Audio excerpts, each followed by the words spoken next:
Hello and welcome to the Morningstar series, Why Should I Invest With You? I'm Emma Wall and I'm joined today by Jason Pidcock, manager of the Jupiter Asian Income Fund. Hi Jason. Hi Emma.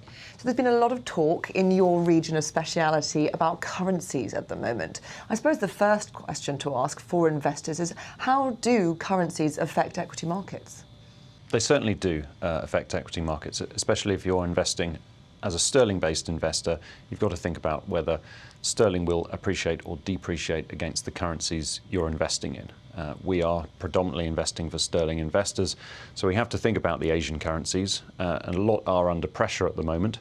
We've seen the Chinese currency come back against the US dollar. Hasn't actually fallen much against sterling though, but capital flight out of China has been quite strong, $108 billion alone in December, and we think there will be more pressure on the Chinese currency because of deflationary pressures in that country generally. So it can boost gains or exacerbate losses? Absolutely. Over the last 10 years, there have been periods where the sterling gain has been strong because sterling's fallen against these currencies, and at other times it's been the other way around.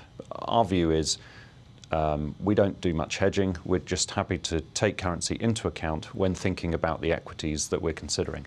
So then the news of the week, I suppose, is that China may be de-pegging against the dollar. What exactly does that mean, and how will that affect returns? For a long time, the Chinese managed their currency against the US dollar. It wasn't completely pegged. It was like a dirty float. They kept it fairly stable. For a while, it was appreciating gradually. But now they've moved to measure their currency against a basket of currencies, so a trade-weighted basis. They haven't been open about what that basket is made up of. And as the US dollar has appreciated against other currencies, particularly emerging market currencies around the world, so the Chinese currency has fallen back. It hasn't actually fallen that far. But if this year it falls by, let's say, more than 6% in US dollar terms, then in US dollar terms, there's a reasonable chance you could say that the Chinese economy as a whole will contract. And therefore, at a global level, it's not going to contribute to global growth. It's going to be a drag on global growth. And although, of course, China is moving away from the model where it is so reliant on developed markets, there is very much a link there, isn't there? Absolutely.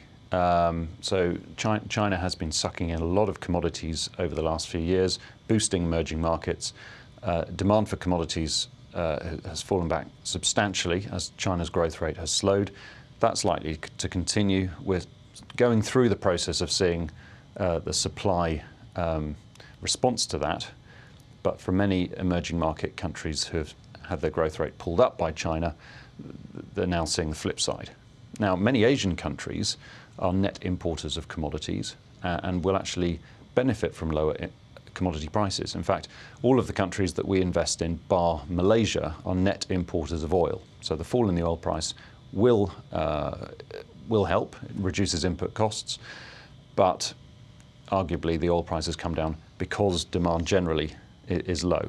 And so often there's a positive correlation between the state of the economies in Asia and the oil price. And when one is weak, both are weak. I suppose we should talk about the state of the economies in Asia, in particular in China. There's been a lot of concern about the fact that China is displaying the lowest growth in sort of 25 years, even though actually, if you just take the figure on, a face basis, it looks pretty impressive. It's the sort of growth that we'd pray for in the developed world. How risky is the fact that China is slowing down, not just to Chinese returns themselves, but also to the whole region? I suppose the scary word is contagion. I think it is real. I do think there's an overcapacity problem in China, so that is causing deflationary effects around the whole world. Whatever the real growth rate is in China, I do think it's lower than it has been, and I suspect will continue to go down. And as I said earlier, I think in US dollar terms, the economy does contract this year, which is quite a big deal. That's the first year since 1994 that will have happened. And it's many trading companies, certainly the mining companies, that they're feeling the full force of that. Less so in the service sector. Chinese tourism growth has continued to be very strong. And Chinese tourists are not just going to Hong Kong and Macau, they're going to Southeast Asia, to Australia, Japan, and further afield. So there are pockets that are doing well.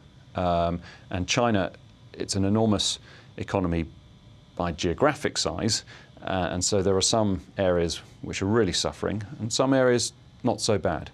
Jason, thank you very much. Thank you. This is Emma Wall from Morningstar. Thank you for watching.